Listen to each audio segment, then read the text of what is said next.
Le chef section qui est promu chef division.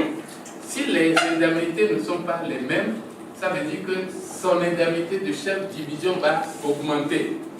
Mais si quelqu'un d'autre est nommé en remplacement du chef de section, il faut que ce soit lui qui perçoive l'indemnité de chef section. Mais parfois, on les remplace et il n'occupe plus le poste, mais c'est lui qui continue toujours par garder l'indemnité. Pas de questions taboues à l'occasion de la retraite du personnel du ministère de la Justice ici à Kwelimé.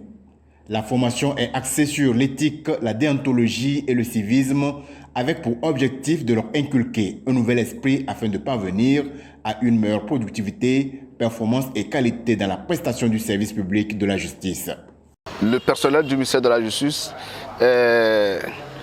reste des acteurs clés dans la mise en œuvre des différentes actions pour le secteur de la justice dans l'optique de l'atteinte des résultats. C'est pour cela l'éthique et la déontologie qui constituent d'une part des valeurs morales, d'autre part les obligations professionnelles doivent être encore rappelées aux fonctionnaires dans la conduite de leurs tâches quotidiennes. Prennent part à cette formation les cadres supérieurs de l'administration centrale, les juristes, les greffiers, les surveillants de l'administration pénitentiaire et les secrétaires de greffe. Ce sont agents dans le ressort de la cour d'appel de Lomé. Il en sera de même dans celui de la cour d'appel de Kara. La formation est donnée par un expert togolais, Aouno Komlan Mensa, ancien directeur général de la fonction publique. Le module du premier jour sur les droits et les obligations du fonctionnaire emballe déjà les participants. Effectivement, lorsque nous avons commencé la formation, je me rends compte que nous avons à notre prise de fonction manqué d'obtenir certaines informations qui sont fondamentales pour l'exercice de notre carrière. Force est de constater effectivement que le fonctionnaire dispose d'obligations qui ont une contrepartie en termes de droits.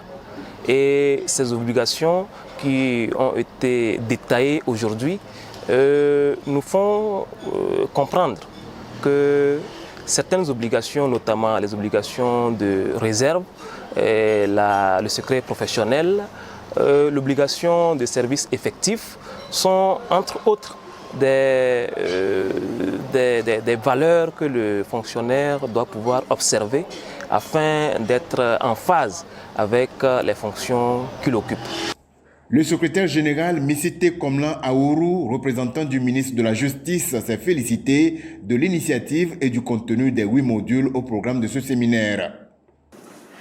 Durant 5 jours, vous aurez à suivre, grâce à l'expérience avérée de M. Aouno Komlan Mensa, ancien directeur général de la fonction publique du Togo, des sensibilisations autour de 8 modules.